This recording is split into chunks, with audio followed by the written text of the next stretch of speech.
Waalaikumsalam warahmatullahi wabarakatuh.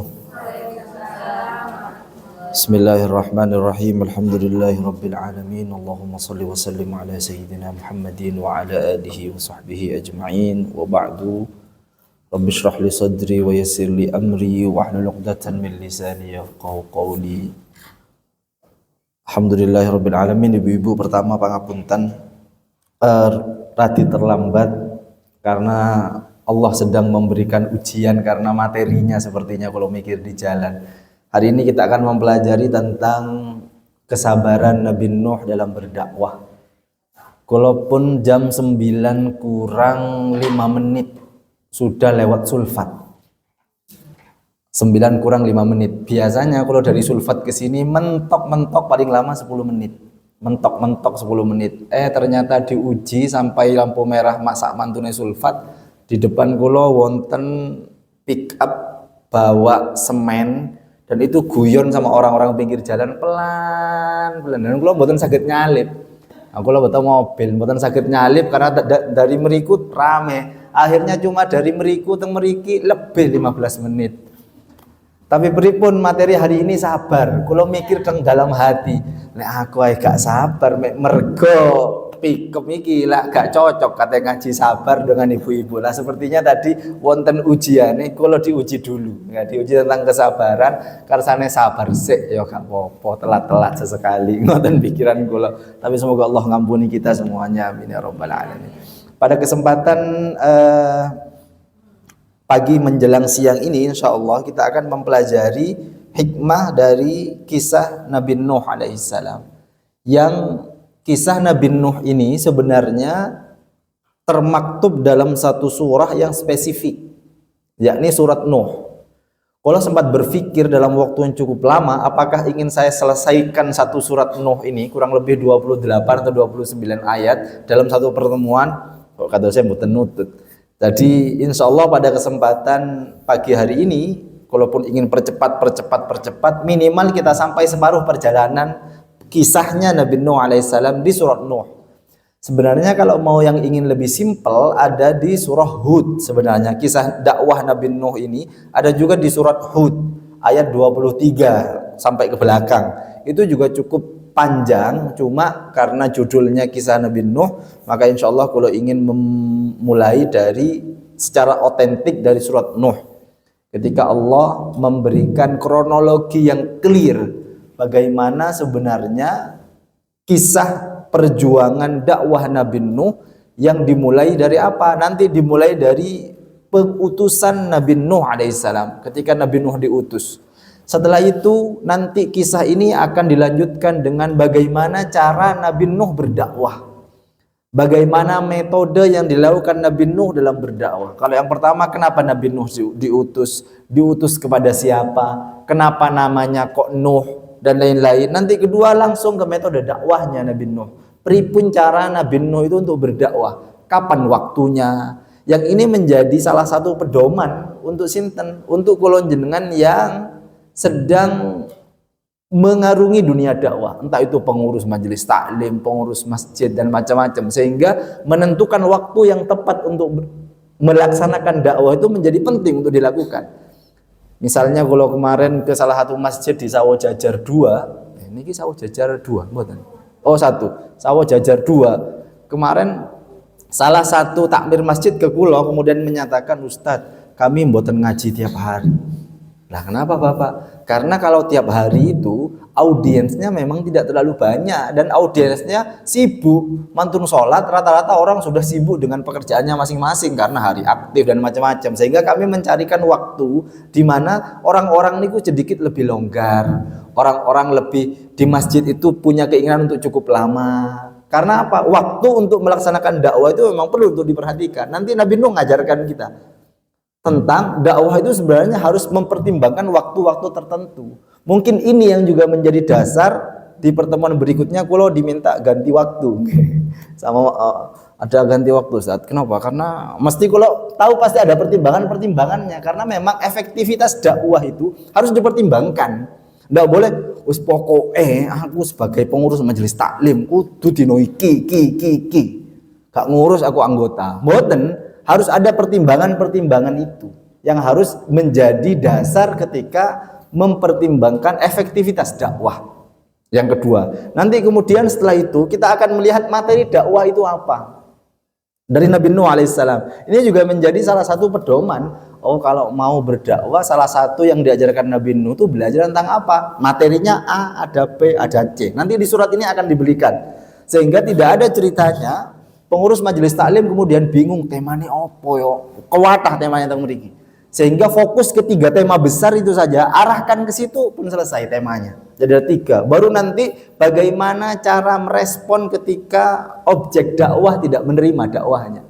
Apakah kemudian ketika ada ustadz ceramah, kemudian ibu-ibu majelis taklim semuanya tidur, kemudian ustadznya berhenti, ya wes nih diundang mana gak teko, lah wong-wong turu misalnya ngoten. Ternyata Nabi Nuh memberikan tips gimana caranya bagi pendakwah. Ini tidak hanya ustadz, bagi juga pengurus majelis taklim. Gimana caranya? Nanti Nabi Nuh memberikan cara-cara hingga di akhir, kalaupun mentok baru, kalaupun mentok.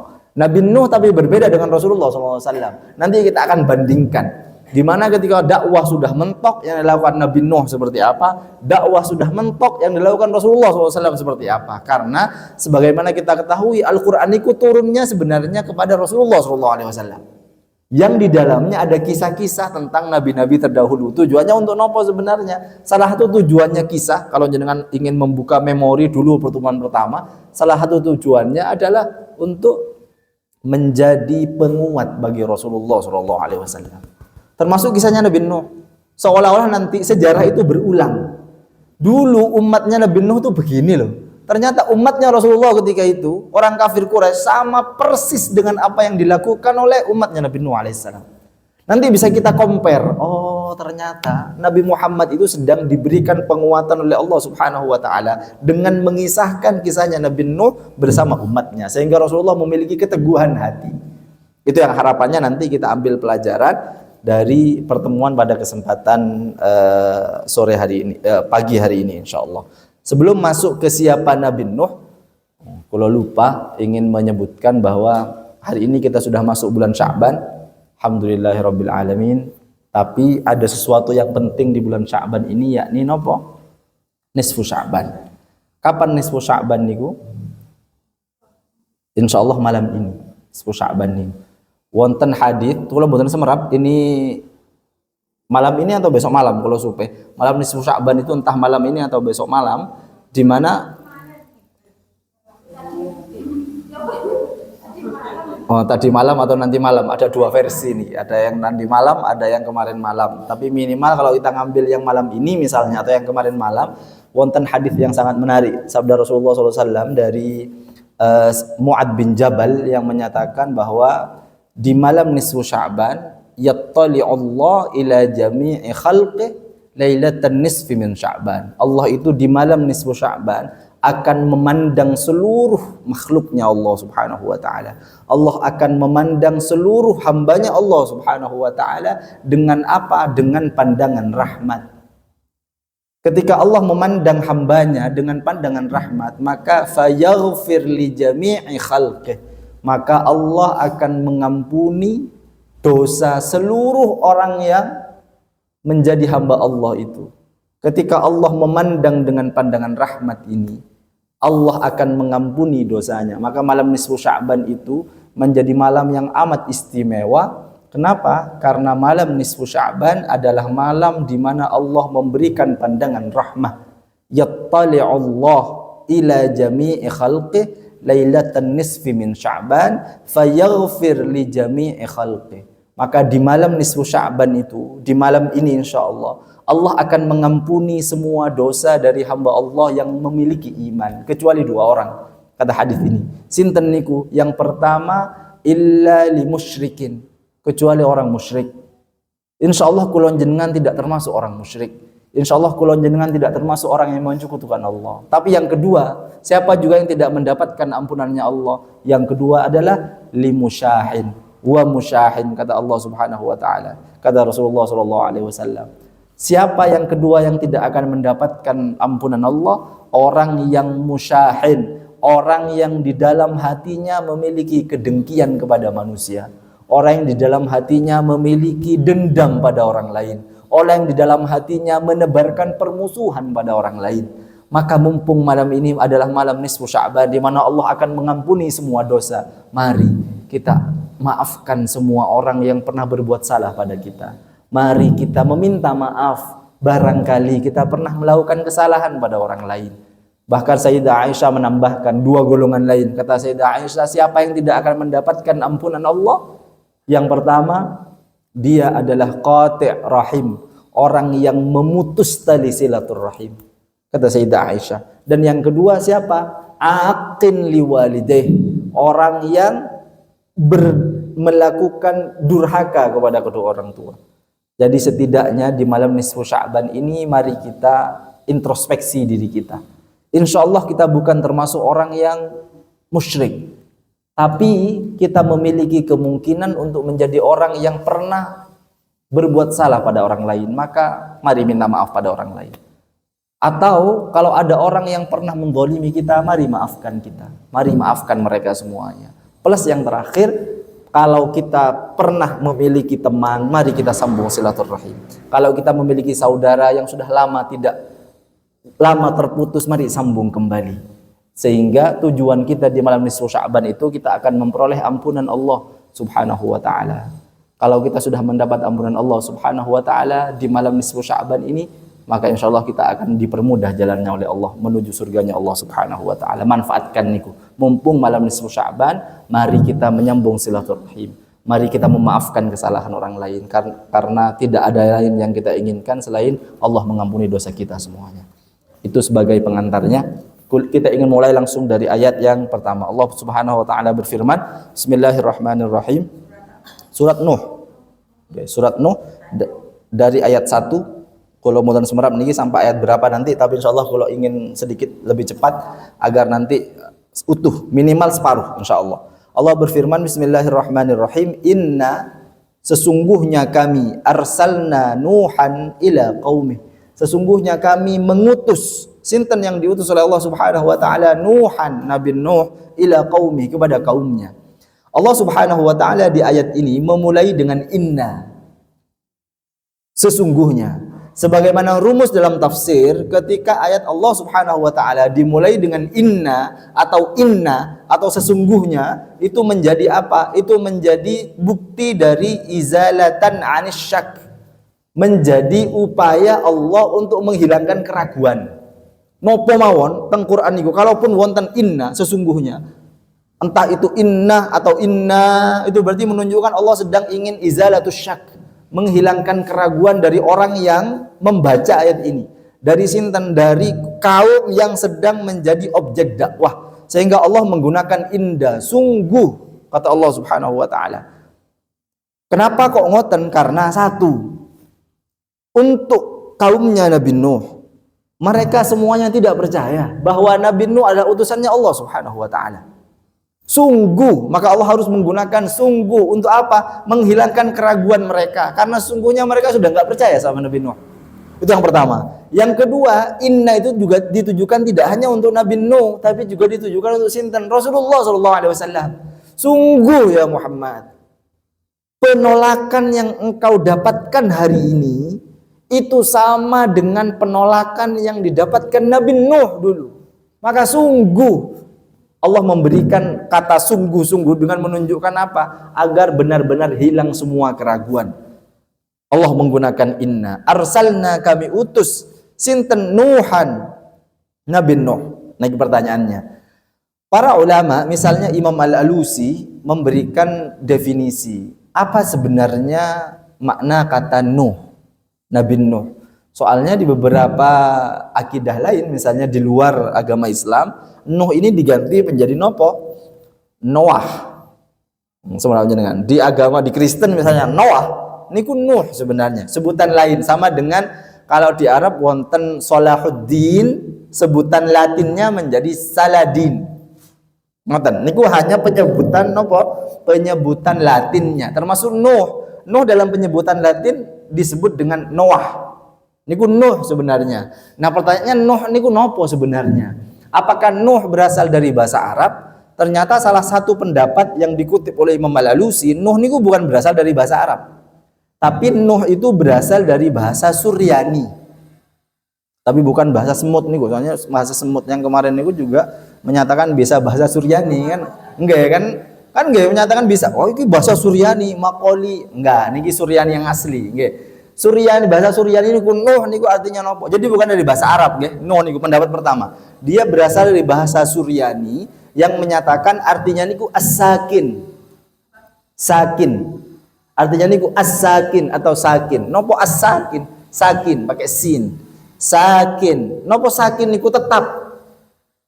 Nopo tetap niku artinya karena Nabi Nuh itu dinyatakan oleh banyak riwayat umurnya tetap dalam waktu yang panjang, maksudnya umurnya panjang sehingga tetap hidup, maksudnya ngotan di saat itu umurnya panjang.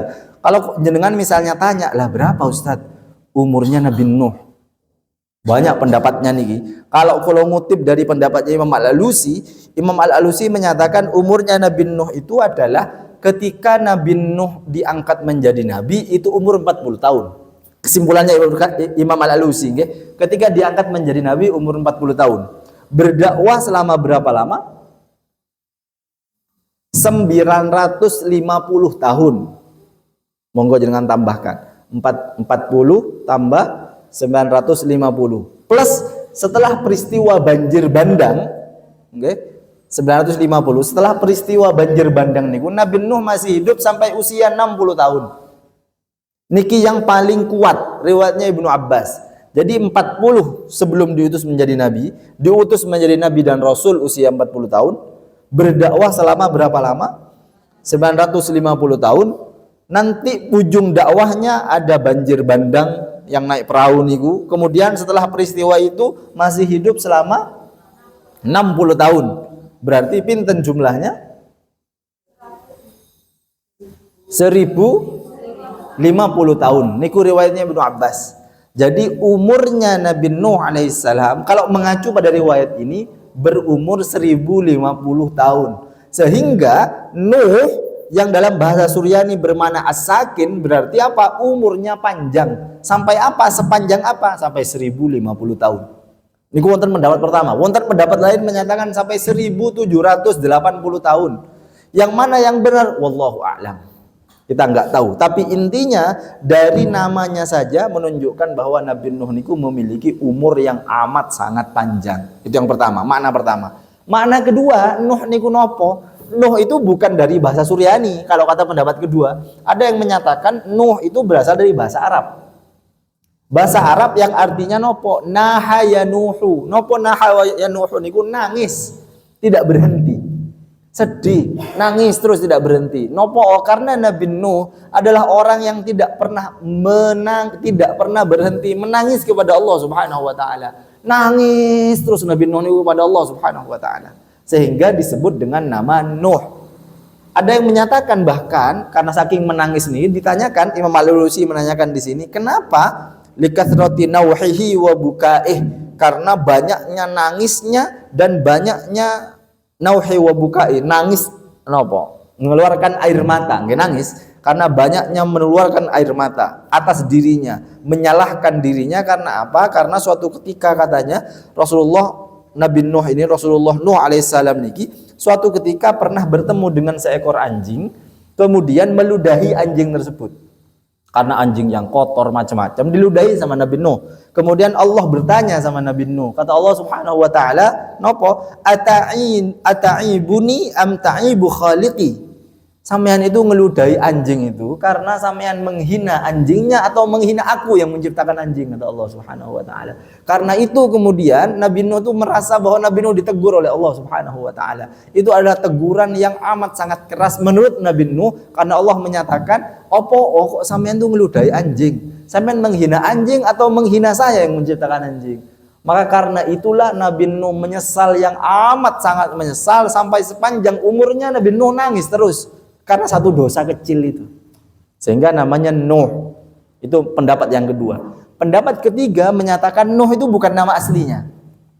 Nuh itu hanyalah julukan Nabi, yakni Nuh. Nama aslinya sinten? Nama aslinya adalah Abdul Ghaffar.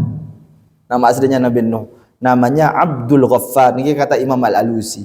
Kenapa? Karena Nuh itu adalah julukan karena terlalu banyak nangis itu tadi. Nama aslinya bukan. Cuma Imam Al-Alusi menambahkan, nama Abdul Ghaffar ini banyak yang menyatakan salah. Sehingga nama yang benar sinten hanya tetap namanya Nuh. Sehingga pendapat ini kata Imam Al-Alusi enggak sah. La adhunnuhu yasih. Saya nganggap itu enggak sah. Tapi pendapat ini ada. Ngoten kula hanya ingin menyebutkan bahwa pendapat nama lain Nabi Nuh adalah Abdul Ghaffar, walaupun kata Imam Al-Alusi ini hanya sedikit yang menyatakan itu dan saya menganggap tidak benar. Yang benar sinten nama aslinya ya Nuh. Berarti dua rujuknya kembali ke bahasa Suryani atau bahasa Arab karena kathroti bukaih, karena terlalu banyak nangis. Itulah Nabi Nuh. Kemudian inna arsalna Nuhan ila qaumih. Kami sesungguhnya kata Allah Subhanahu wa taala mengutus Nabi Nuh itu kepada kaumnya. Pertanyaannya, Allah niku umumnya ngeten, ketika mengutus suatu nabi, mesti nabi itu diutus kepada sinten, kepada kaumnya. Agar apa? Agar kaum itu tahu bahwa yang menjadi nabi itu adalah orang yang paling terpercaya dari kaumnya mereka. Termasuk sinten? Rasulullah SAW. Kalau dengan cek, laqad ja'akum rasulun min anfusikum, dari kaum sampean sendiri, dari golongan sampean sendiri, sama kayak niki. Inna arsalna Nuhan ila qaumi. Nabi Nuh itu diutus kepada kaumnya. Kenapa? Karena Nabi Nuh itu dari kecil pun lahir dengan mereka. Dari kecil pun hidup dengan mereka. Dari kecil pun diketahui track recordnya. Nabi Nuh itu dari kecil dipersiapkan oleh Allah Subhanahu wa taala untuk nanti diangkat menjadi nabi. Semenjak kecil terpercaya, semenjak kecil tidak pernah berbohong, semenjak kecil tidak pernah berdusta, semenjak kecil tidak pernah melakukan sebuah kesalahan. Sehingga seharusnya kalau ini orang terpercaya, kemudian mengaku nabi, harusnya orang pasti percaya. Nopo karena orang ini ku tahu koyok ngene cilik. Kalau kayak kula jenengan misalnya punya tetangga yang mulai tetangga niku dari awal pun ngelok-ngelokin jenengan terus macam-macam, tiba-tiba dia jadi ustad. Percaya napa mboten jenengan? Nggih insyaallah mboten lah cilikane lho koyo ngono lah kelakuane koyo. Lah niki nabi niku pun dari kecil disiapkan oleh Allah, harusnya orang-orang itu percaya. Kayak Nabi Muhammad SAW sampai diberi julukan sinten Al-Amin, yang terpercaya. Kenapa? Sebelum jadi nabi, Rasulullah niku pun menyatakan ketika naik ke salah satu bukit, Rasulullah menyatakan, wahai orang kafir Quraisy, seandainya di belakang bukit ini saya berkata ada pasukan yang siap menghantam sampean percaya apa enggak? Apa jawabannya orang kafir Quraisy? Saya percaya. Kenapa? Tidak pernah satu kata pun muncul dari lisanmu berupa kebohongan. Tidak pernah, kata orang kafir Quraisy. Pun terpercaya. Maka ketika itu Rasulullah menyatakan, Ishhadu anni Rasulullah. Percaya, saksikanlah, saya ini utusannya Allah. Kenapa mereka kemudian tidak percaya?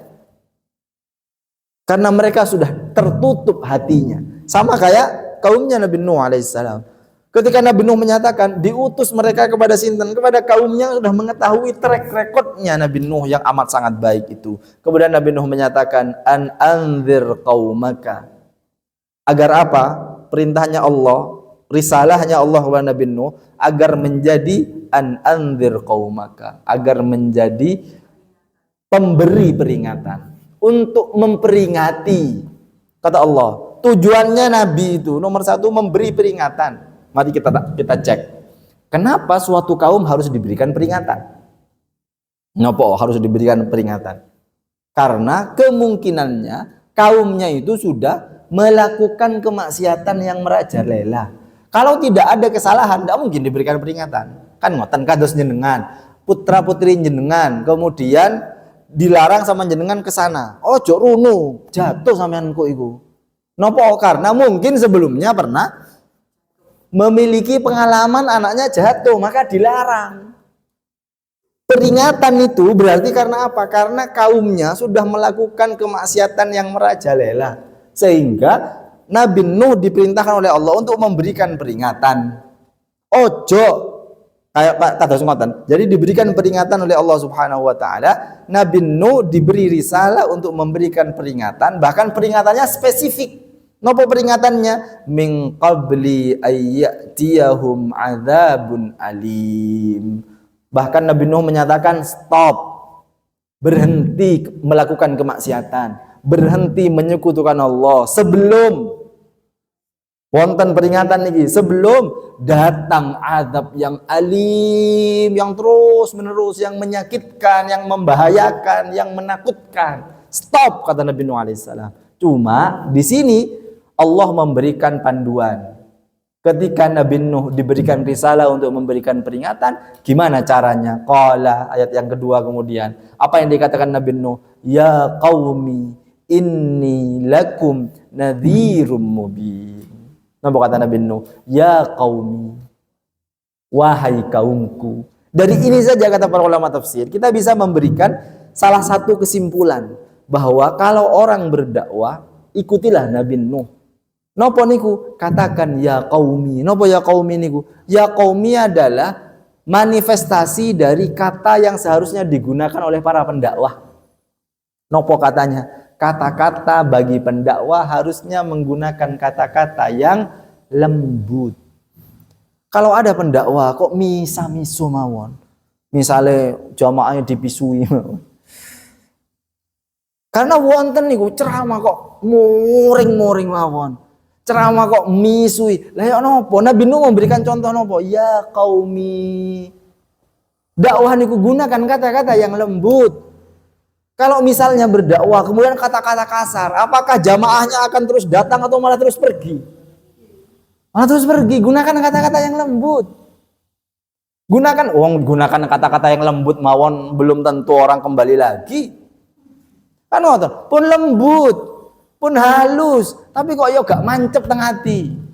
Kok yo masih kabur. Tapi dari Nabi Nuh kita belajar, kalau berdakwah gunakan kata-kata yang lembut. Nabi Nuh saja menggunakan ya qaumi. Seperti perintah Allah kepada Nabi Musa, Nabi Harun ketika diminta untuk pergi ke sinten? Ke Fir'aun. Napa perintahnya Allah? Untuk Fir'aun niki, yang nopo? Yang menyekutukan Allah, yang bahkan mengaku Tuhan, yang bahkan membunuh anak-anak kecil-kecil niku. Apa yang diminta Allah kepada Nabi Musa dan Harun? Faqula lahu qaulan layyina. Hei kalian berdua Musa dan Harun, ketika mendakwai Fir'aun, maka gunakanlah qaulan layyina. Gunakanlah kata-kata yang lemah lembut.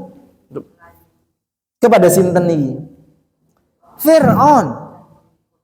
Kepada Fir'aun niki yang kurang ajarnya kata semoten diminta gunakan kata-kata yang lembut. Masa kepada objek dakwah kita menggunakan kata-kata yang kasar?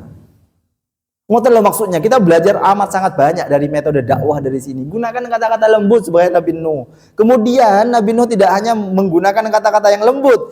Inni lakum nadhirum mubin. Bahkan Nabi Nuh menyatakan saya sesungguhnya. Lagi-lagi mengunduh ini sungguh. Kenapa? Karena mereka tidak percaya.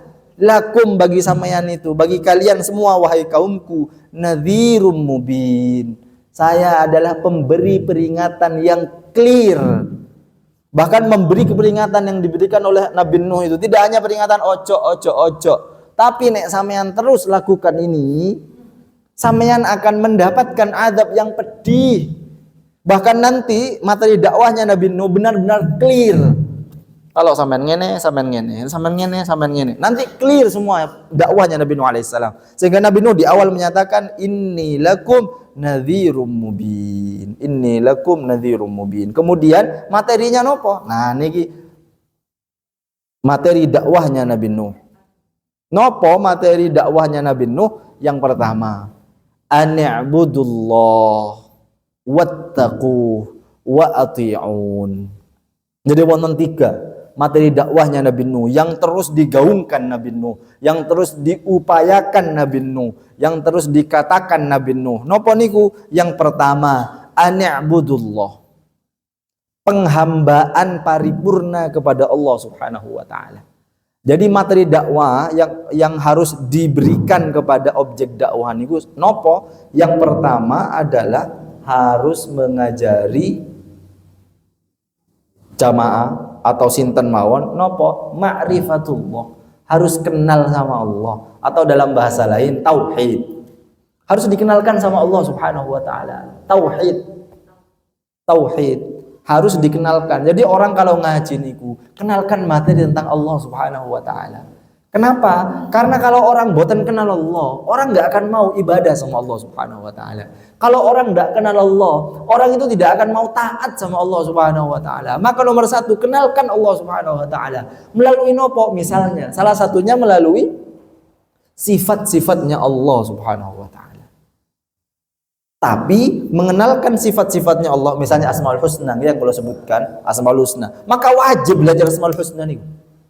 Wajib belajar Asmaul Husna. Kenapa? Kita ingin mengenal Allah melalui nama-namanya Allah. Kita ingin kenal itu. Tapi kalau kita belajar Asmaul Husna, yang kita harus ajari dan kita sadari ada dua. Jangan sampai salah nih, hati-hati. Dalam Asmaul Husna, nama-nama Allah atau sifat-sifatnya Allah itu ada dua. Yang pertama, ada yang disebut dengan sifat jamaliyahnya Allah. Sifat jamaliyah itu yang menunjukkan bahwa Allah niku memiliki keindahan-keindahan. Napa misalnya Rahman, napa misalnya Rahim, napa misalnya Wadud. Yang indah-indah, Allah Maha Pengasih, Ghaffar, Allah Maha Mengampuni, Allah yang Maha baik-baik. Jangan cuma belajar itu saja.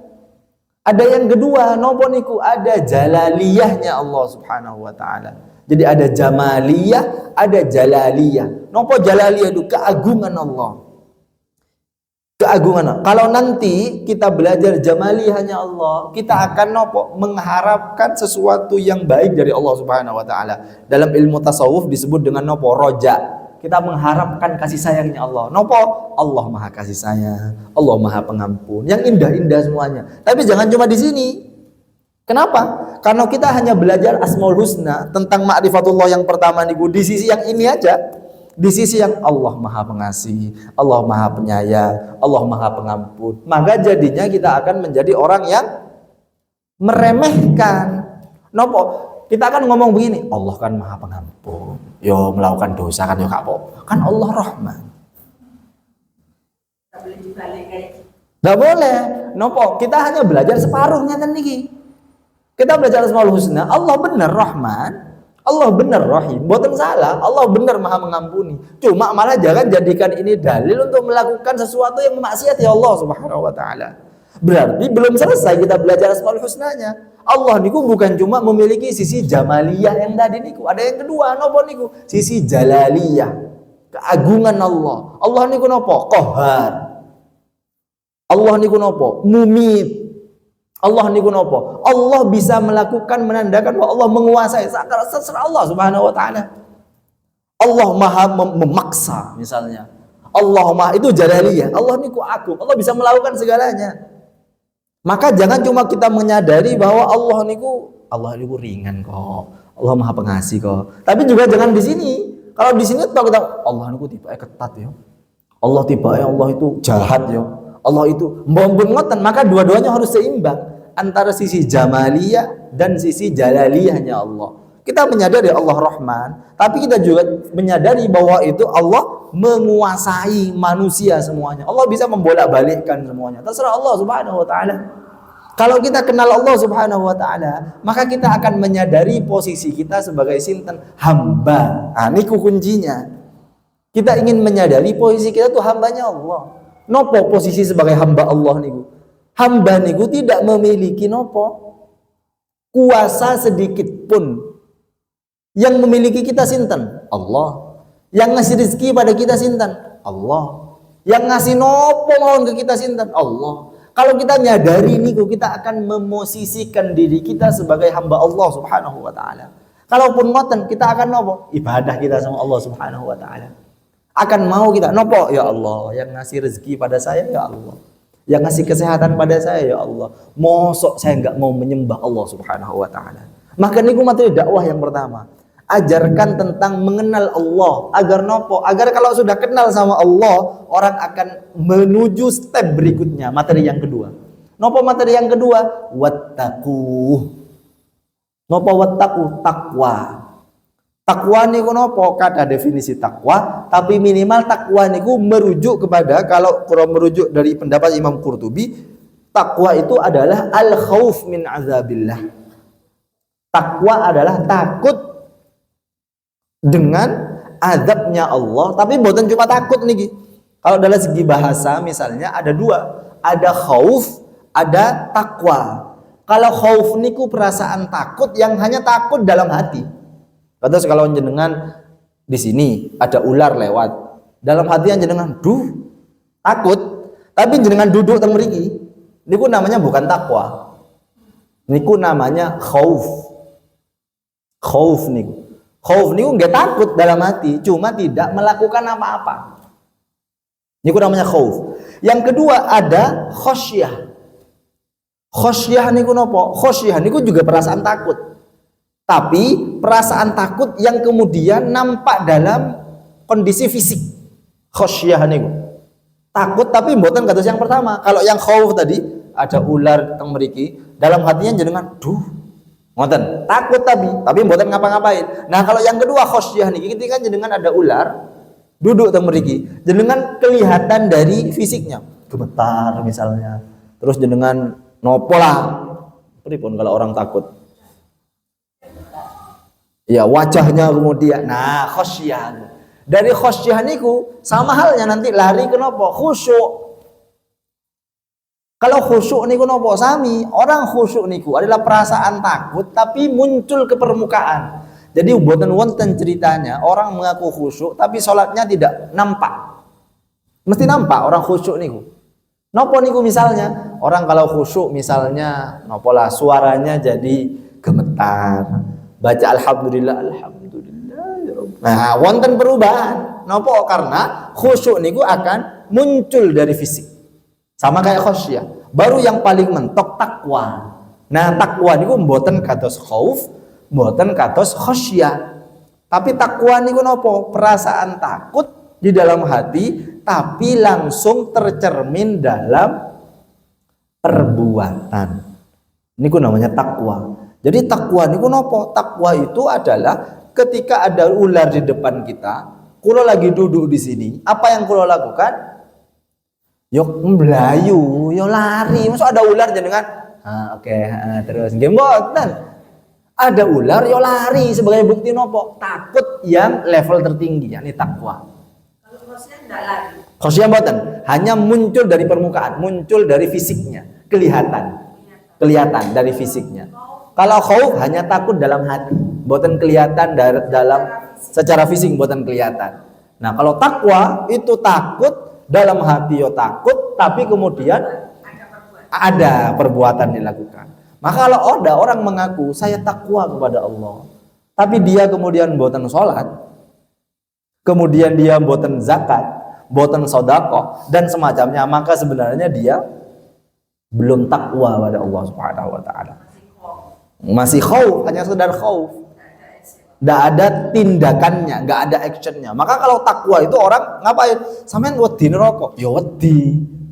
Salat, ya gak, wedi. Berarti belum takwa. Orang punya takwa itu ketika takut sama adabnya Allah, kemudian dia berusaha semaksimal mungkin untuk menjauhi apa yang dilarang oleh Allah Subhanahu wa taala. Itu takwa.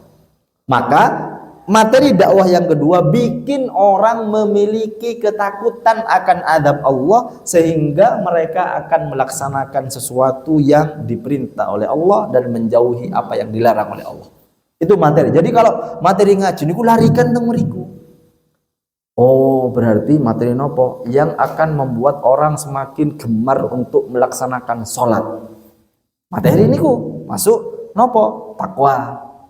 Oh, materi itu harus dilarikan kepada sesuatu agar orang menyadari bahwa neraka itu seserem ini. Takwa.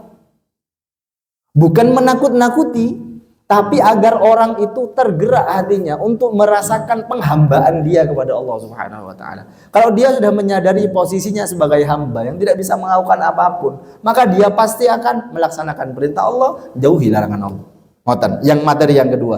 Baru materi yang ketiga, wa ati'un.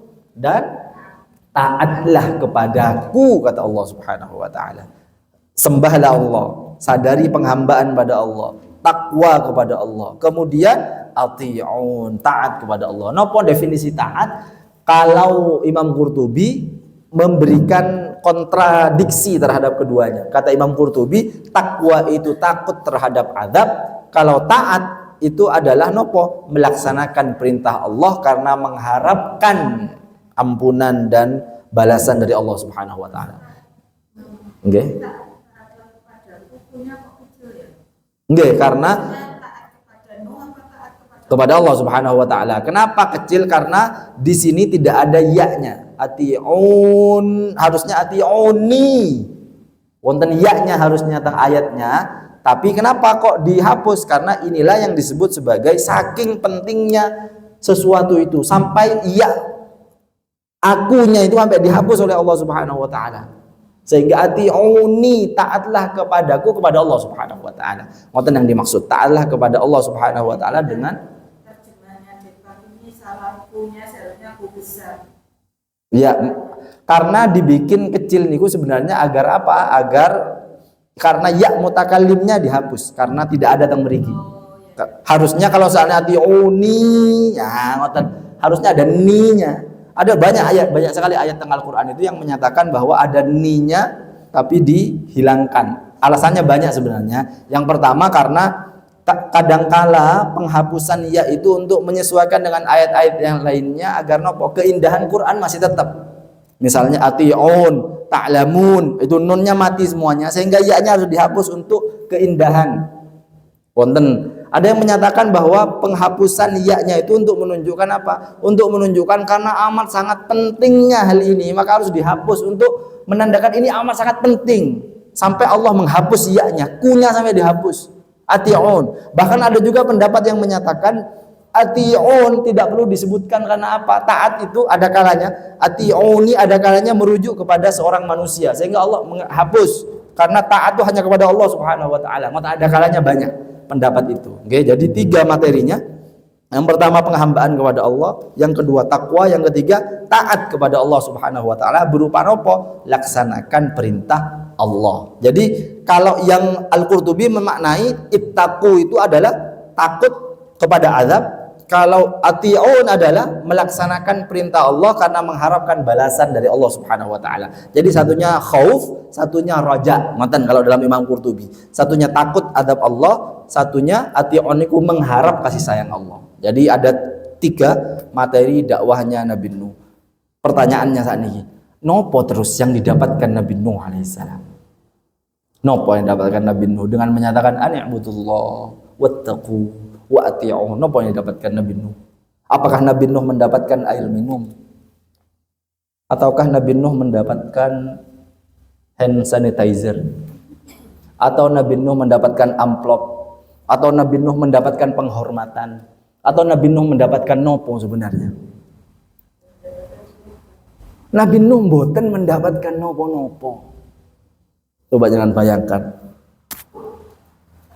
Kalau saat niki misalnya, sulit kalau kita hari ini ingin mengaca pada Nabi Nuh alaihissalam. Sehingga tidak heran Nabi Nuh termasuk golongan nopo?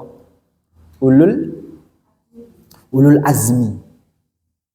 Kenapa Nabi Nuh termasuk dari golongan ulul azmi? Karena pengorbanannya, karena kesabarannya, karena ujiannya yang amat sangat besar, sehingga tidak bisa di-compare. Karena banyak sekali orang hari ini menyatakan, aku ini koyok Nabi Nuh, tekon dine koyok Nabi Nuh. Lah wonten niki yang menyatakan koyok Nabi Nuh, aku ini berdakwah kadang nggak dirungok nih. Ini ku kadang-kadang Nabi Nuh itu berapa lama? 950 tahun tidak didengarkan. Nanti kita akan lihat kayak nopo terus ketika Nabi Nuh mboten didengarkan. Apa yang dilakukan Nabi Nuh, apa yang dilakukan kaumnya. Bahkan ini menjadi nopo? Panduan bagi orang yang sedang berdakwah. Tujuan dakwah niku minimal ada 3 kalau ingin kula simpulkan. Yang pertama nopo? Memang kalau berdakwah itu harus memberikan materi yang clear. Jangan membingungkan. Harus clear. Misalnya pun materinya ada perbedaan pendapat di kalangan para ulama, mari legowo. Yang kita alami hari ini banyak orang yang para ulama niku buatan ulama lah, tidak kita sebut ulama lah. Sinten? Pendakwah, dai yang ketika menyatakan dia membaca referensi, kemudian menyatakan iki sing bener. Bukan menyatakan sampean niku salah. Soalnya ndek kitab iki ngene, sampean kitab yang salah. Mari kita legowo urusan ngoten niku. Berilah sesuatu yang clear kepada umat. Jangan malah membuat orang tambah bingung. Sekarang lagi cukup ramai ini, banyak Ustadz A dengan Ustadz B berdebat. Ustadznya mboten salah. Karena satu ustadz menunjukkan referensi dari kitab ini, ustadz lain menunjukkan referensi dari kitab ini. Yang menjadi masalah sinten? Netizennya yang jadi masalah. Coba kita lihat. Nopo lawan netizen hari ini. Netizen yang mendukung A nyoret nopo fotonya ustadz B. Oh, ini ahli neraka. Ini coba bayangkan. Wong ustadznya hanya memberikan nopo pandangan bahwa menurut imam ini begini. Yang satu yang menyatakan menurut imam ini begini. Dua-duanya berbeda karena mengambil sudut pandang berbeda. Mari kalau sudah pun ngoten diberikan klarifikasi. Yang ikut saya monggo, yang ikut sampean monggo. Semuanya sama benar. Coba bayangkan. Kecuali bukan berarti saya kemudian menyatakan bahwa oh, berarti siapapun ya benar semua. Nggih mboten, bukan berarti tidak semuanya benar. Tapi ketika kita melihat misalnya ada satu hadis niki yang lagi rame di sosial media, di YouTube dan macam. Ada satu hadis. Ulama A menilai hadis ini sahih. Ulama B menilai hadis ini dhaif. Kemudian satu yang menyatakan, "Oh, yang menyatakan dhaif itu ulama tidak terpercaya itu." Kemudian menyatakan ulama itu ahli bid'ah. Lah yo nopo terus? Kalau menyatakan bahwa kita lihat track recordnya ulamanya. Kalau ulamanya adalah ulama yang memiliki gelar al-hafidh. Diberi gelar Hujjatul Islam. Yang memberi gelar bukan orang sekarang, orang-orang zaman dulu sudah memberikan gelar orang hafidh, orang Hujjatul Islam, orang alim, orang imam. Mau seorang zaman sekarang kados kula jenengan tidak terpercaya iku. Lho mending sampean sing enggak terpercaya. Kan ngoten harusnya. Daripada penilaian imam-imam itu, mari kita legowo, berikan klarifikasi. Kalau memang sudah ada perbedaan penilaian dari ulama A dengan ulama B, mari berikan pencerdasan pada umat. Sampean melu sing A yo gak apa-apa, melu sing B yo gak apa-apa. Biarkan nanti di pengadilan Allah Subhanahu wa taala menyatakan siapa yang benar. Enggak usah kita kemudian bercerai-berai karena beda pendapat, satu A, satu B dan macam-macam. Umat ini sudah dipusingkan dengan apa? Perbedaan pendapat yang membuat umat ini menjadi bercerai-berai. Mari kita bersatu. Mboten nopo-nopo beda ormas, mboten nopo-nopo beda organisasi, mboten nopo-nopo beda majelis taklim, tapi yang penting sama-sama orang yang tidak menyekutukan Allah, menyatakan Nabi Muhammad utusan Allah. Sudah. Maka materi dakwah itu harus clear, jangan malah nambah-nambahi umat menjadi bingung, nambah-nambahi umat menjadi menyatakan bahwa aku sing paling benar, yang lain yang salah. Niku dari Nabi Nuh kita belajar itu, yang clear. Yang pertama. Yang kedua, dakwah itu bukan untuk diri sendiri. Kayak Nabi Nuh alaihissalam. Dakwah itu jangan hanya untuk mendapatkan tepuk tangan. Ada kalanya dakwah itu kita harus serius. Kados jenengan, misal hadir ngaji ke majelis ini misalnya. Nopo yang jenengan tunggu misalnya. Misal yang jenengan tunggu, Ustadz iki lucu, Ustadz iki. Saya tak antenin di lucu nih, Ustadz. Tiba enggak lucu. Lah kan momen jenengan. Tiba-tiba momen jenengan. Nah kan ngoten, karena ada yang modelannya ngoten. Misalnya, kulo kalau niat misalnya mau ngaji, kudu nemu sing tak lucu no iku sing endi. Soalnya nek gak lucu wong-wong iku mboten tidak berdakwah untuk diri sendiri. Kalau kulo untuk mencari niku, nopo yang kulo harapkan? Dari Nabi Nuh misalnya, oh aku iki ono lucune ben opo? Ben mau tepuk tangan, bulan ngarep diundang maneh. Harus nanti ini pedoman yang amat sangat keren dari Nabi Nuh alaihissalam. Dakwah ini untuk sinten? Untuk tidak kepentingan diri sendiri, tidak untuk tepuk tangan, tidak untuk follower nambah, tidak untuk nopo, tidak untuk diri sendiri, tapi untuk nopo, untuk ngajak kepada Allah. Dan ngajak kepada Allah ada kalanya berbeda-beda. Ada kalanya, bukan berarti kalau menyatakan orang yang ngaji ada ketawanya kemudian salah, mboten. Ada kalanya orang ngaji itu memang ada yang perlu ada yang ketawa-ketawa, ada kalanya ya ada seriusnya juga. Gengoten cuma tujuannya bukan untuk diri sendiri. Bukan berarti biar aku ini harus tampil maksimal. Jadi harus apa? Ben aku didelok iku terus wong wis keren Ustaz iku, Ustaz. Itu yang harus, dan ini berat bagi pendakwah. ngapunten, niki berat bagi pendakwah.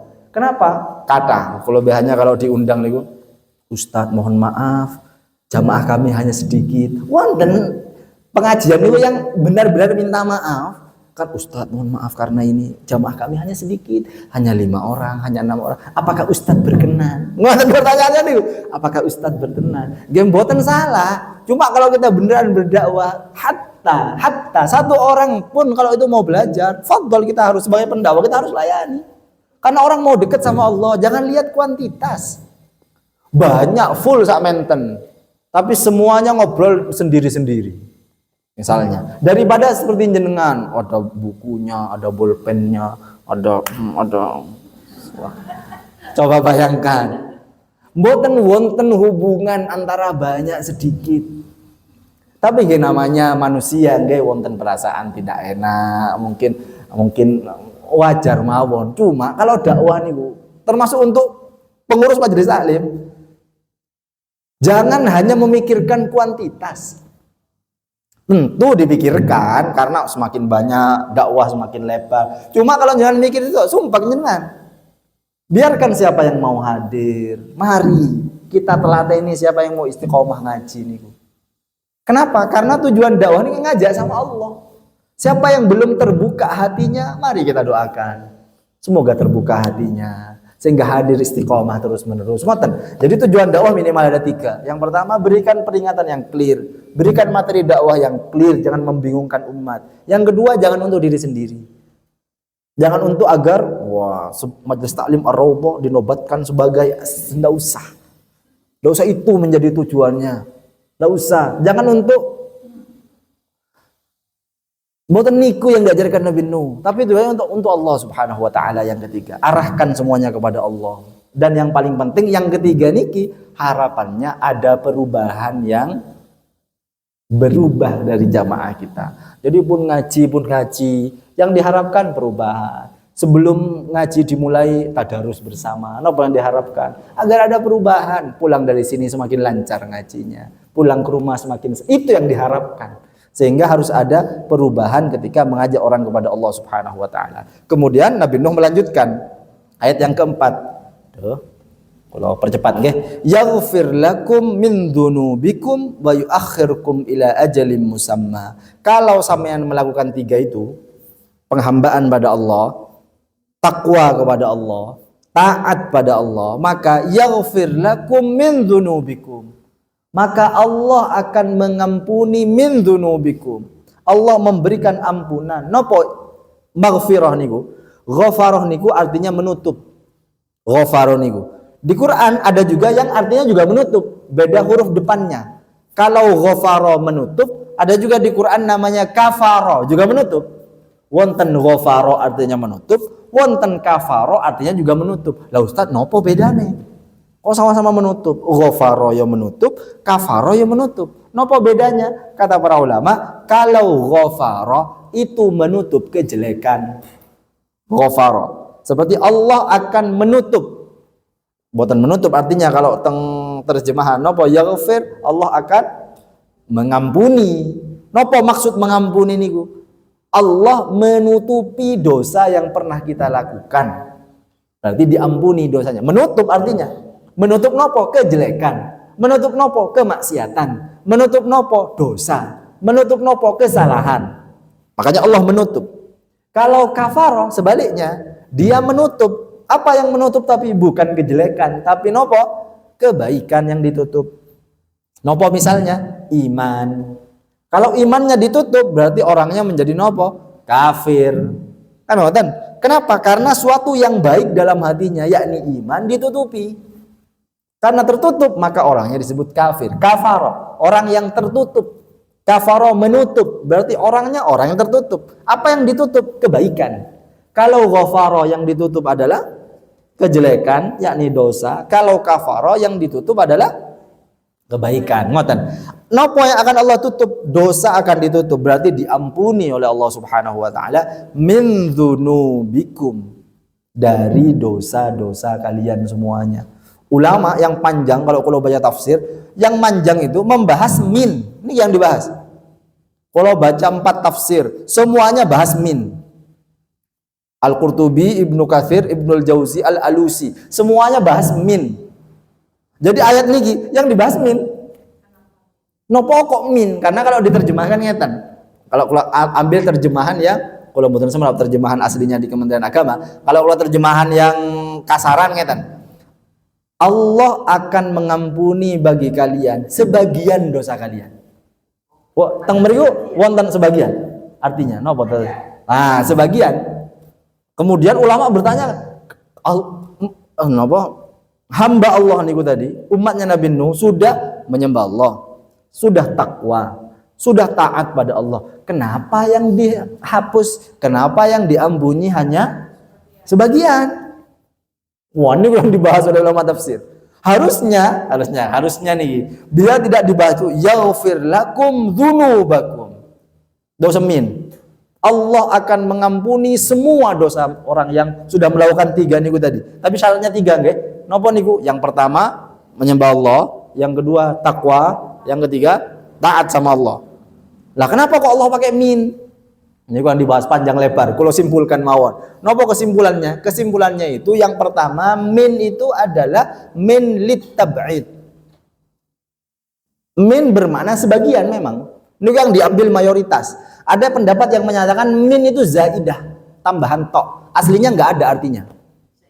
Zaidah niku tambahan, min niku hanya zaidah, hanya tambahan aja. Sehingga artinya itu Allah akan ngampuni semua dosa. Tapi ini diambil oleh pendapat sebagian kecil dari ulama tafsir. Mayoritas menyatakan min ya maksudnya tab'id, ba'du, sebagian.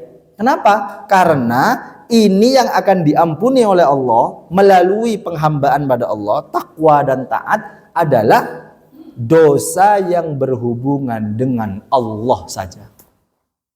Kan dosa nanti kalau dibagi ada makanya sebagian. Karena kalau mau dibikin klasifikasi, dosa itu kalau dibagi nggak ada 2 macam. Dosa kepada Allah, dosa kepada sesama manusia, kan ngoten. Melalui 3 ini, melalui penghambaan kepada Allah, takwa dan taat, yang diampuni yang mana? Yang berhubungan dengan Allah saja. Makanya sebagian. Nah, kalau yang berhubungan dengan manusia harus meminta maaf pada manusianya. Makanya ini yang penting. Momennya nisfu Sya'ban kata ngeten niki yang kula sebutkan tadi niku. Malam nisfu Sya'ban adalah malam di mana Allah akan mengampuni dosa hamba-hamba Allah, kecuali siapa yang tidak diampuni sama Allah? Yang pertama orang musyrik, illa li musyrikin wa musyahin, dan yang ketiga adalah orang yang di dalam hatinya masih memiliki kedengkian, dalam hatinya masih memiliki dendam, dalam hatinya masih memiliki kebencian pada orang lain. Maka kalau kita ingin mendapatkan ampunan Allah, hapus ini semuanya. Khususnya di malam nisfu Sya'ban ini ketika Allah akan memberikan ampunan pada kita semuanya. Hapus kebencian pada orang lain, hapus permusuhan dengan orang lain, maafkan mereka semuanya.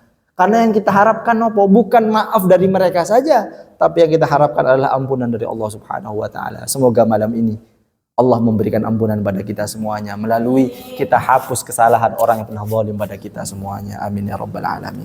Itu yang pertama. Kok yang pertama? Yang keberapa, Bunan? Oh, yang pertama masih. Oke. Apa resiko orang yang sudah balasan bagi orang melakukan 3? Yang pertama, diampuni dosanya oleh Allah Subhanahu wa taala. Yang kedua, wa yuakhirkum ila ajalim musamma, dan Allah akan mengakhirkan, kalau ngeten terjemahannya niku, Allah akan mengakhirkan ila ajalin musamma, ajal yang telah ditentukan. Apa maksudnya? Definisinya kata para ulama, kalau orang melakukan 3 ini, maka Allah akan diberikan tambahan keberkahan dari umurnya. Kalau kita menyembah Allah, takwa, kemudian taat pada Allah, umur kita yang kita miliki akan semakin menambah keberkahan, semakin ziyadah fil khair. Allah akan terus memberikan keberkahan dalam hidup kita semuanya. Inna ajalallah idza jaa la yuakhkhar. Takdir Allah itu, ajal telah ditentukan oleh Allah, ketika sudah waktunya datang, tidak akan bisa mundur.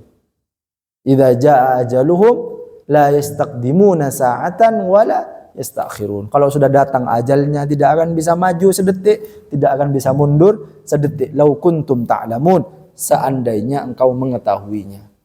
Kemudian Nabi Nuh, bagaimana dakwahnya Nabi Nuh, teknisnya? Qala Rabbi inni da'autu qaumi lailan wa nahara. Materinya sudah nih. Sekarang ayat yang ke-6, ayat yang ke-5, Allah menyatakan Nabi Nuh itu berkata, nopo Rabbi, ya Allah, inni sesungguhnya aku da'autu mengajak kaumku itu, qaumi lailan, kapan? Waktu malam, wa naharon, dan waktu siang. Niki ulama banyak sekali yang didiskusikan, kenapa Nabi Nuh menggunakan malam dulu daripada siang. Harusnya kan idealnya saya berdakwah siang dan malam. Harusnya kan ngoten. Lah ini kenapa kok malam dan siang? Kenapa kok malam dulu? Karena ini menunjukkan sebagai bukti dakwahnya Nabi Nuh alaihissalam yang intensif. Napa intensif niku? Terus menerus. Napa maksud terus menerus? Istiqomah. Napa maksudnya niku? Tidak lihat waktu. Biasanya kalau pendakwah niku wonten waktu istirahatnya. Kan ngoten. Kapan waktu istirahat yang ideal?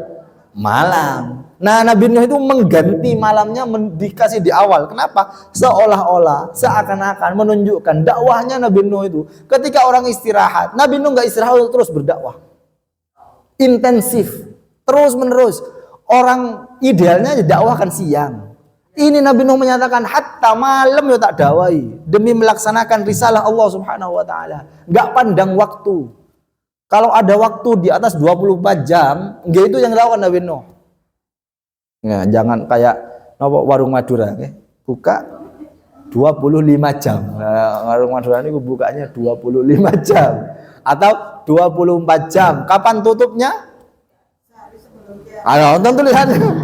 Wonten tulisannya wonten niku. Sehari sebelum kiamat. Nah, ada juga tambahannya, kiamat buka setengah hari. Allah, wonten mawon wonten niku. Ini menunjukkan Nabi Nuh dakwahnya lailan wa nahara. Waktunya kapan? Intensif terus menerus dakwahnya nih.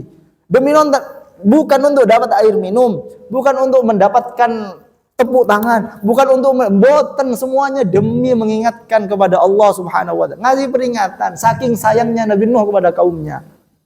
Intensif terus Nabi Nuh, tapi falam yazidhum du'ai illa firara. Tapi tidak bertambah sedikit pun dari dakwah yang kuberikan itu kepada selain apa? Illa firara. Semakin mereka semakin jauh. Tak dakwai 25 jam terus, tapi mereka semakin jauh kata Nabi Nuh alaihissalam.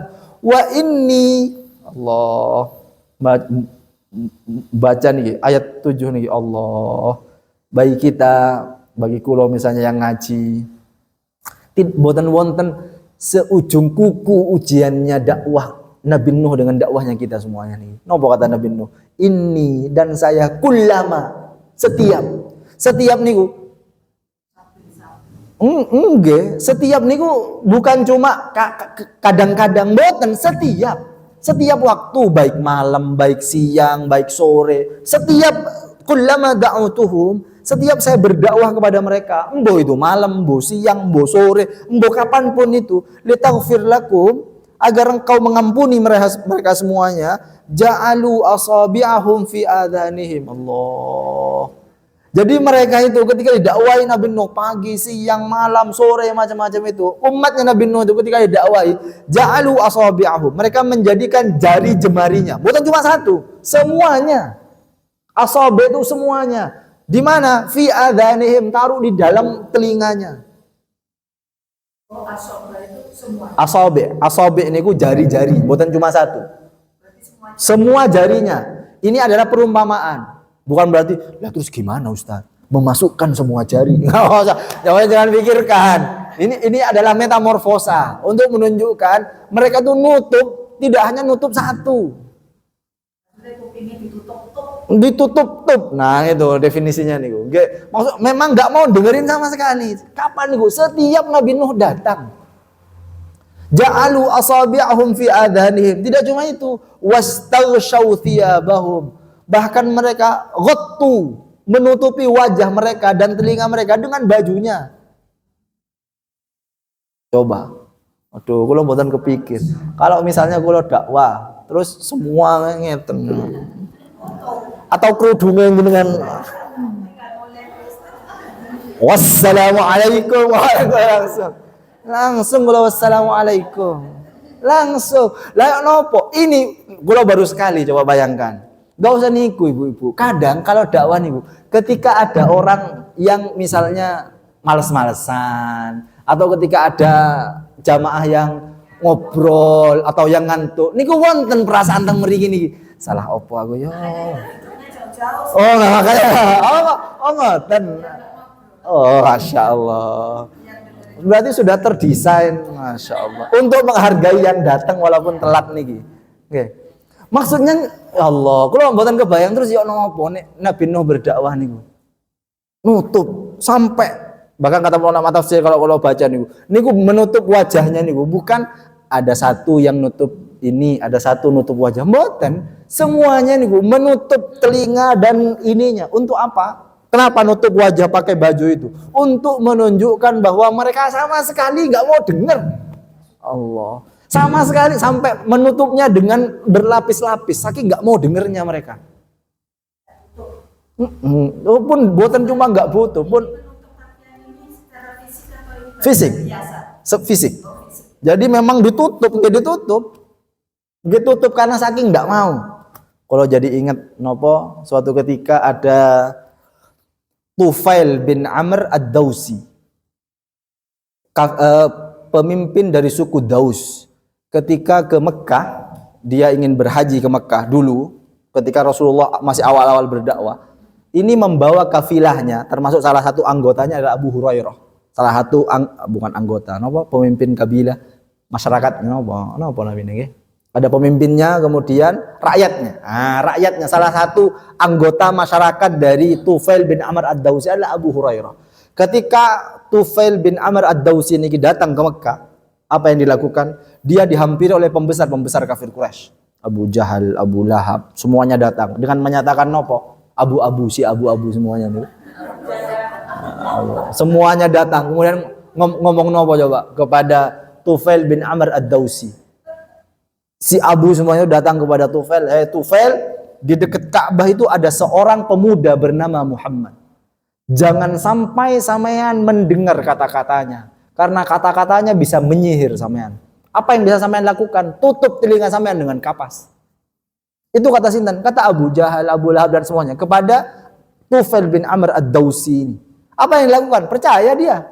Kenapa? Karena ini pembesar Mekah ketika itu. Ditutup kemudian sama Tufail bin Amr ad-Dausi dengan kapas telinganya agar tidak mendengar kata-kata dari Rasulullah SAW. Singkat cerita, ketika dia di dekat Ka'bah, Tufail ini kemudian melihat Rasulullah SAW sedang sholat di depan Ka'bah.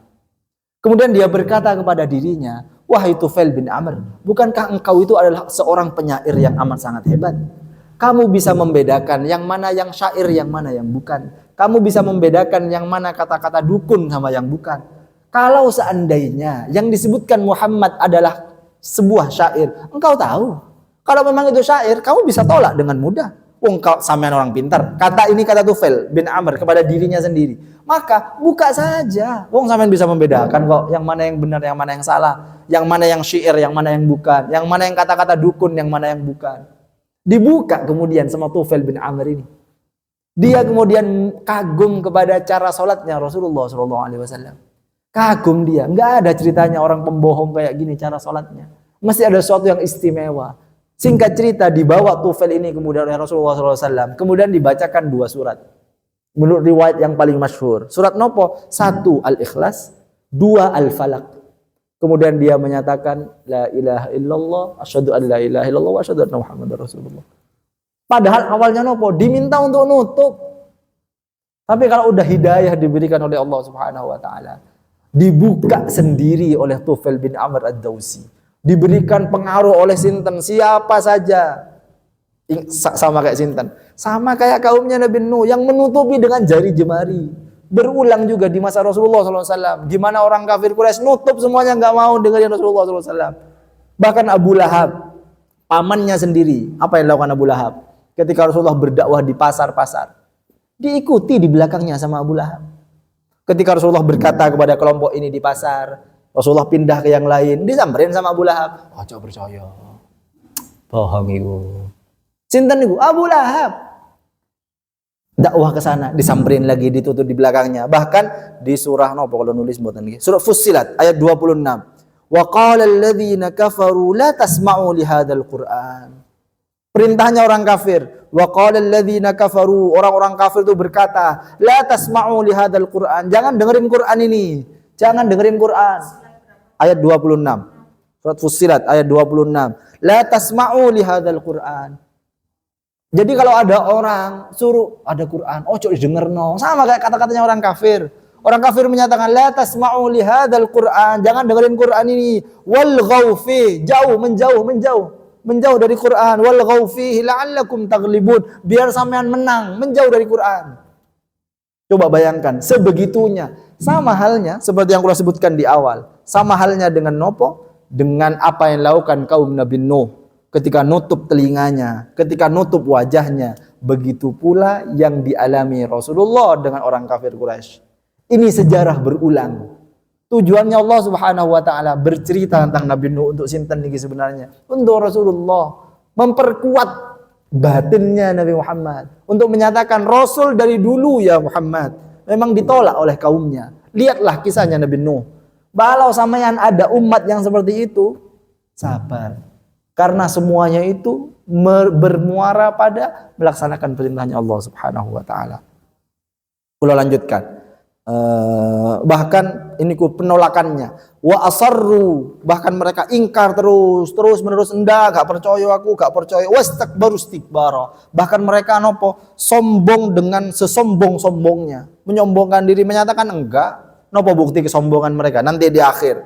Ketika Nabi Nuh niku membuat perahu, bahkan di riwayat niku panjang sebenarnya. Di riwayat niku Nabi Nuh gimana cara membuat perahu? Saking dalam waktu yang panjang niku. Nabi Nuh niku kayu yang dipakai untuk membangun perahu itu, membuat perahu niku adalah kayu yang ditanam sendiri sama Nabi Nuh. Ditanam, sudah besar, ditebang, dijadikan pohon, nanam lagi. Waktunya panjang sekali nih. Dan semuanya istakbaru istikbaro. Mereka sombong dengan menyatakan apa? Tidak mungkin ada banjir bandang. Dan buatan salah sebenarnya kata-kata mereka. Nopo? Karena menurut riwayat kaum Nuh itu tinggal di mana? Di perbukitan. Yang dikelilingi bukit-bukit. Jauh nih dari pantai. Maka ketika orang menyatakan tidak mungkin ada banjir. Lawang bukit. Gimana ceritanya? Bukit itu bisa kebanjiran? Tidak mungkin. Maka mereka istakbaru istikbaro, mereka sombong, gak kira gara-gara wes toh percaya ambek aku. Ngoten kata-kata kaumnya mereka. Bahkan Nabi Nuh menyatakan, saya sebenarnya nadhirun mubin. Wes clear tanda-tandanya, wes clear buktinya. Kemudian Nabi Nuh melanjutkan ayat terakhir nggih, kalau ingin nutup sampai ayat 12 insyaallah. Aduh. Yang seru sebenarnya 13.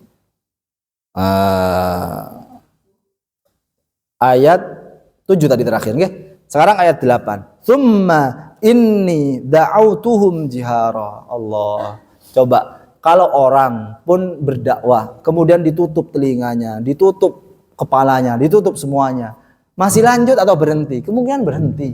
Tapi Nabi Nuh melanjutkan, inni da'autukum jihara. Bahkan saya lanjutkan. Saya mendakwahi mereka secara terang-terangan. Tsumma inni a'lantu lahum wa asrartu lahum israra. Ini metode dakwah berikutnya. Ketika metode dakwah yang pertama mengingatkan, kemudian tidak mau, kemudian nutupi, malah semakin semangat dakwahnya Nabi Nuh alaihissalam. Semakin di semua tempat peluang dakwah dilakukan. Napa maksudnya da'autuhum jihara itu? Semakin lantang beliau berdakwah. Semakin lantang berdakwah. Kemudian semakin a'lantu lahum, berdakwah dengan memberikan pengumuman. Apa maksudnya? Dakwah secara publik. Dakwah terang-terangan di depan publik. Bahkan ada juga kalanya asrartu lahum israra. Dakwahnya secara sembunyi-sembunyi. Maksudnya sembunyi-sembunyi ini kenapa? Dakwahnya tidak langsung di depan publik, tapi dakwahnya juga door to door. Japri. Nggih. Lah niki berarti kalau ada pengurus majelis taklim yang sampai japri-japri, ikut metode niki. Karena memang benar peluang dakwah ngajak orang niku ndak cukup dengan satu kali, ndak cukup broadcast aja, ndak cukup flyer mawon. Ayo ajak dengan nopo a'lantu lahum, dengan pengumuman. Tapi juga asrartu lahum, tak japri satu-satu. Ayo Bu, Ayo Bu. Iya loh kan Nabi Nuh. Tidak hanya di publik, tapi juga door to door. Semua peluang dakwah dilakukan Nabi Nuh. Dilantangkan. Bahkan riwayat lain menyatakan, kenapa Nabi Nuh itu da'autuhum jahara? Kenapa berdakwah dengan lantang? Agar apa? Karena mereka nutup wajah dengan baju, nutup telinga dengan tangan, sehingga semakin dikeraskan. Tetap apa? Sebagai upaya agar mereka tetap dengar. Semua peluang dakwah dilakukan oleh Nabi Nuh alaihissalam. Fakultu, kemudian materi dakwah berikutnya, istaghfiru rabbakum innahu kana ghaffara. Istighfar, minta ampun sama Allah Subhanahu wa taala. Sudah keterlaluan sampean itu kepada Allah Subhanahu wa taala. Kata Nabi Nuh, maka istighfarlah adalah kuncinya. Kalau orang istighfar nopo? Niki dapatnya. Yursilis samaa 'alaikum midrara. Allah akan mengirimkan air. Hujan, Allah akan ngasih hujan. Kalau sampean nopo istighfar. Niki pernah suatu ketika Sayyidina Umar ada di masa paceklik. Di masa paceklik yang kekeringan amat sangat lama. Kemudian nopo yang dibaca Sayyidina Umar? Ayat niki. Istaghfiru rabbakum innahu kana ghaffara. Kenapa? Kalau istighfar, semakin banyak istighfar, maka Allah akan menurunkan hujan. Wa yumdidkum bi amwalin wa banin. Kalau istighfar, manfaat kedua nopo? Allah akan memanjangkan atau Allah akan menambahkan nopo bi amwal, duit. Maka kalau orang paceklik tidak hanya paceklik hujan, kalau orang ruwet tidak punya duit, salah satu solusinya adalah istighfar. Kenapa? Dengan istighfar yumdidkum bi amwalin. Allah akan menambah, Allah akan memanjangkan nopo uang yang dimiliki. Kalau orang memiliki kesulitan ekonomi, salah satu solusinya adalah nopo? Istighfar. Tidak hanya memanjangkan dan menambahkan harta, tapi juga wabanin. Suatu ketika ada orang datang ke Imam Syafi'i, kemudian menyatakan, ya Imam Syafi'i, doakan saya. Kenapa? Saya sudah menikah lama sekali Imam Syafi'i, tapi saya belum diberikan keturunan oleh Allah Subhanahu wa taala. Napa jawabannya Imam Syafi'i? Faqultu astaghfiru rabbakum innahu kana ghaffara. Yang banyak istighfar, yang banyak minta ampun sama Allah Subhanahu wa taala. Kenapa? Yumdidkum bi amwalin wa banin. Karena salah satu manfaat istighfar, Allah akan memanjangkan, menambahkan harta, Allah juga memanjangkan dan menambahkan nopo? Keturunan. Itu janji Allah Subhanahu wa taala. Bahkan wa yaj'al lakum jannatin wa yaj'al lakum anhara. Kalau sudah istighfar, maka tidak hanya akan diberikan air itu akan menumbuhkan tumbuh-tumbuhan di kebun-kebun. Air itu juga akan mengalirkan air-air di sungai, sehingga tidak mungkin kekeringan sungai itu. Tidak mungkin mati kebun-kebun itu. Dari barokah nopo? Dari barokahnya istighfar. Itu dakwahnya Nabi Nuh. Kemudian Nabi Nuh menutup. Kalau tutup yang terakhir nih kemauan.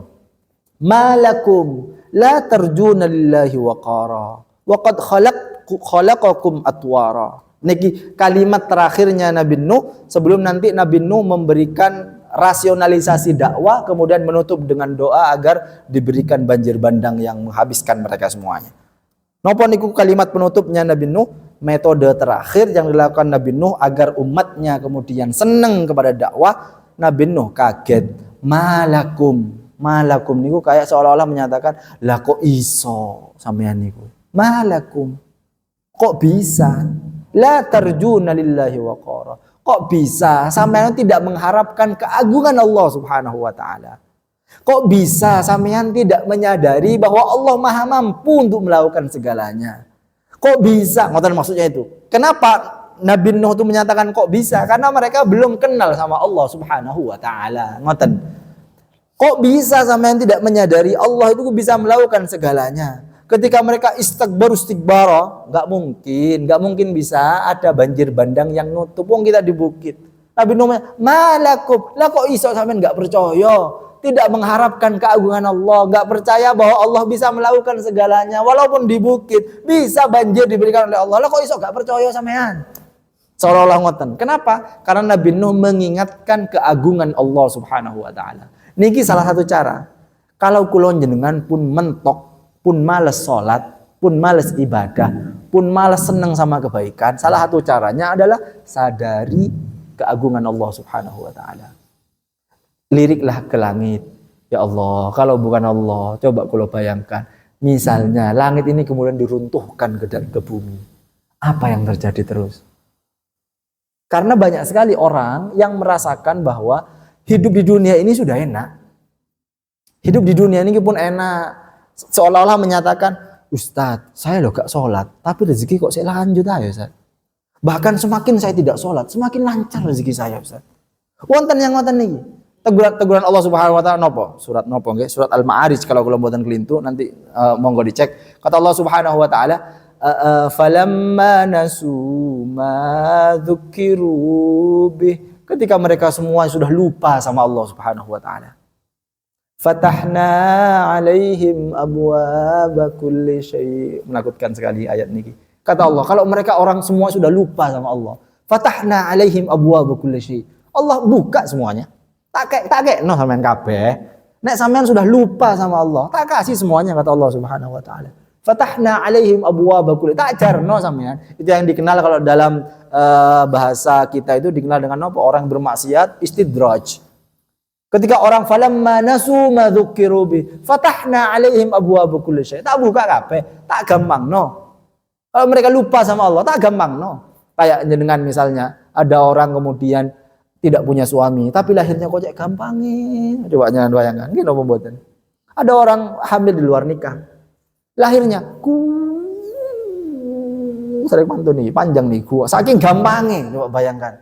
Orang yang lahir dengan memiliki suami, coba ujiannya Masya Allah, sakitnya melahirkan, dan macam-macam. Lah kenapa kok orang yang tidak punya suami dengan melakukan jalan maksiat, kok cek gampangnya? Nopo fatahna alaihim abu. Tak buka, tak gampang no kata Allah Subhanahu wa taala. Gampang kabeh itu kata Allah. Tapi Allah jarno.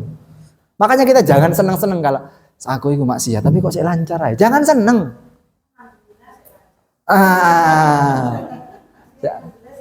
Nah, maksiat tapi alhamdulillah, maksiat tapi kok alhamdulillah.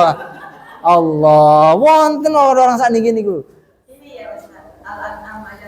Al-An'am ayat 44. Al-An'am ayat 44. Kata Allah, "Fatahna 'alaihim abwaaba kulli syai'." Allah buka semuanya.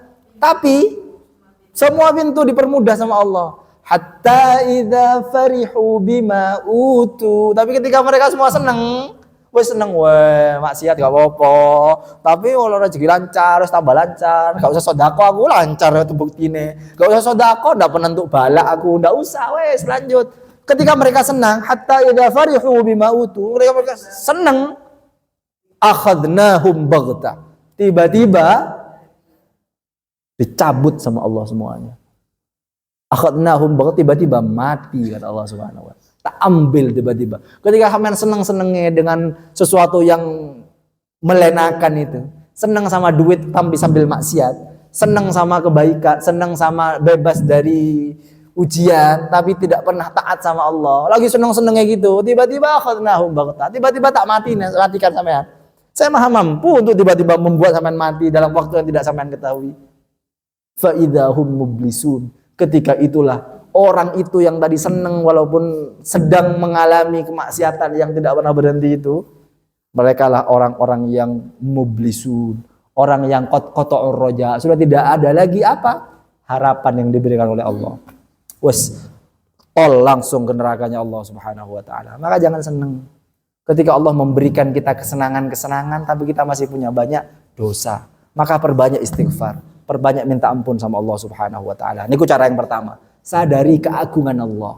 Yang kedua, agar orang itu gampang sujud sama Allah, gampang ingat sama Allah, ingatkan nopo? Wa qad khalaqakum atwara. Dan sungguh mereka itu diciptakan oleh Allah secara nopo atwara, bertahap-tahap. Berarti nopo niki maksudnya? Agar orang niku gampang sholat, gampang ibadah, gampang senang sama Allah, maka ingatkan dari mana mereka berasal. Ingatkan kula jenengan dari mana sebenarnya berasal. Kalau ada orang sudah sombong, wah aku sing paling sugih, wah aku sing paling pintar, ingatkan saja dari apa dia lahir. Bukankah dia lahir min ma'in mahin, dari air yang hina sebenarnya. Kemudian seperti apa? Dulu masih kecil enggak bisa apa-apa. Masih bayi digendong sama ibu. Kok bisa-bisanya ada seorang anak yang durhaka sama ibu? Keinget tak sampean dulu masih kecil dirawat sama ibu? Ingatkan nopo biar orang itu tobat, ingatkan nopo asal muasalnya kayak apa. Sama kayak kula jenengan. Kalau kula jenengan pun merasa rodok sombong titik, aku kok koyoke enggak kan rodok. Pun rodok, aku rodok ayu koyo iki. Terus ingat nopo? Enggak, kan masih rodok. Kalaupun mulai ada perasaan sombong, ingat nopo? Ingat asal muasal. Aku mbiyen yo digendong, yo aku isok rodok ayu koyo ngene iki yo karena orang tua, yo karena utamanya karena perawatan Allah Subhanahu wa taala. Yang ngerawat kula jangan sampai hari ini sinten? Allah Subhanahu wa taala. Maka ingatkan asal muasalnya. Agar apa? Agar orang semakin dekat kepada Allah. Ingat Allah lagi. Itulah yang juga dilakukan oleh Nabi Nuh alaihissalam. Nanti mentopnya insyaallah kula akan buat kisah Nabi Nuh part 2 nggih. Insyaallah jadwal berikutnya mantun Idul Fitri nggih. Setelah Idul Fitri insyaallah hari Kamis insyaallah. Kamis kedua insyaallah setelah Idul Fitri sesuai permintaan dari pengurus insyaallah Kamis kedua kita akan mulai nanti ba'da Idul Fitri insyaallah dimulai dari kisah lengkap Nabi Nuh. Oke, insyaallah kisah lengkap Nabi Nuh kita akan tutup dari kisahnya Nabi Nuh setelah ayat 14, 15 sampai selesai. Kula akan tambah dari surat Hud insyaallah dengan kisahnya yang sampai kisah istri dan anaknya yang nanti tetap tidak ikut Nabi Nuh alaihissalam nanti sebagai penutup di part 2 insyaallah. Semoga Allah ya. Enggak ikut. Yang tadi makna inalat itu menghilangkan keraguan tadi bahasa ininya Izalatus syak. Izalatus syakki. Pakai zai, nggih. Izalatus syak, nggih. Itu rumusnya nggih izalatus pakai shin izalatu asyakki nggih nggih asyakki izalatus keraguan syak jadi syak keraguan pakai kaf nggih nggih keraguan pakai kaf nggih izalatus syakki biasanya kalau ada inna sesungguhnya itu berarti untuk menghilangkan keraguan nggih izalatus salah satu fungsinya untuk izalatus syak nggih wonten malih wa iyyakum sampun semoga Allah ngampuni dosa kita semuanya. Mari kita memperbanyak istighfar kepada Allah Subhanahu wa taala agar Allah terus memberikan kita hidayah, senang kepada Al-Qur'anul Karim, kita terus ingin membaca Quran. Apalagi mari kita terus berdoa, insyaallah sebentar lagi kita akan masuk Ramadan.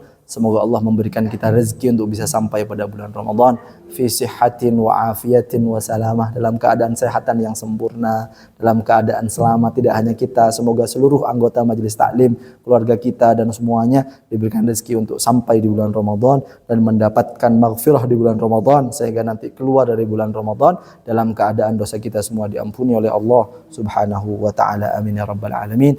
Hadanallahu wa iyyakum ila shiratil mustaqim. Kita tutup dengan doa kafaratul majlis. Subhanakallahumma wa bihamdika asyhadu an la ilaha illa anta astaghfiruka wa atubu ilaik. Pangapunten kalau ada kata-kata yang kurang berkenan. Semoga Allah mengampuni kita semuanya. Assalamualaikum warahmatullahi wabarakatuh.